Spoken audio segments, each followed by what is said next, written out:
The house stood alone, at the top of the hill, dark and silent. No one dared to go near. It had been empty for years. Weathered wood creaked in the wind, windows boarded shut like blind eyes.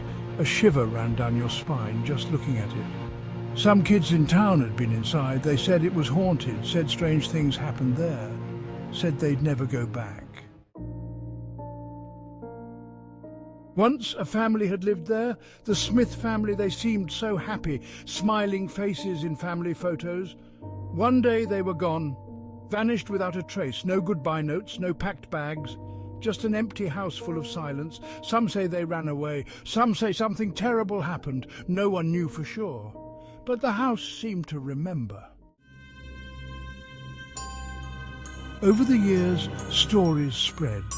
Whispers of strange lights at night, shadows moving in the windows, voices calling from inside. People said the house was haunted by the missing Smith family. Their laughter echoing in the empty rooms, their sadness clinging to the air. No one dared to stay too long, especially not after dark. The house held onto its secrets, and it didn't like to share. I dare you to go inside. One hot summer night, a group of kids dared each other. They were bored, looking for excitement, and the abandoned house seemed like the perfect place to find it. There was Max, the brave one, and Lily, the curious one, and Sam, who wished he'd stayed home.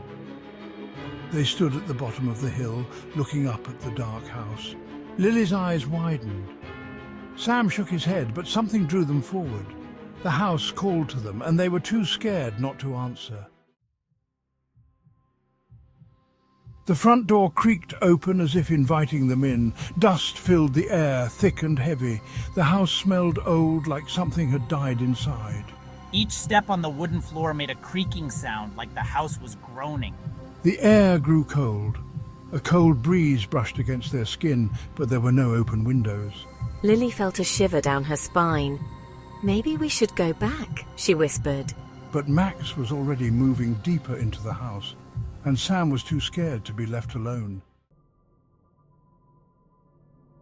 They found a staircase, hidden behind a tattered curtain, leading down into darkness. The air felt heavier down there, colder, like an icy hand on their chests. "Let's not go down there," Sam pleaded. But Max was already halfway down the steps, his eyes gleaming with excitement. Or maybe it was fear. At the bottom of the stairs they found a room. A single bare bulb cast dim shadows. In the center of the room stood an old mirror, its surface cloudy and dark. As they stepped closer, the mirror seemed to shimmer. The reflection within rippled like water. And then faces appeared, staring out from the depths of the glass. It was the Smith family, their eyes wide with fear, their mouths open in silent screams. They reached out from the mirror, their icy fingers scratching at the glass. But Max just stood there, mesmerized by the horrifying sight. He felt a strange pull towards the mirror, as if something was calling him in. Suddenly, Max felt a cold hand on his shoulder. He turned to see a young boy, about his age, with sad eyes and a mischievous grin. He recognized him from the family portrait. "We're trapped in the mirror. Help us get out."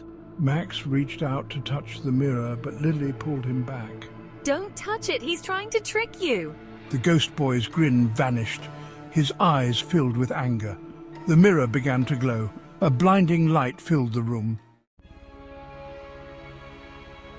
The kids squeezed their eyes shut. The light was so bright, so intense. When they finally opened their eyes, they were outside, lying on the grass. The house loomed above them. They scrambled to their feet and ran faster than they'd ever run before. They didn't stop until they reached the safety of the streetlights, panting and terrified. When they looked back, the house was dark and silent once more. But they knew the truth. The Smith family was still trapped, and the house was waiting for its next victims. The kids never went back to the house on the hill, and they never spoke of what they had seen. But sometimes, late at night, they could hear the whispers, the echoes of laughter, the screams trapped within the mirror. The haunted house remained, a constant reminder of the secrets it held, a chilling tale passed down through generations, a warning to anyone who dared to listen. Never go near the abandoned house, and never ever look in the mirror.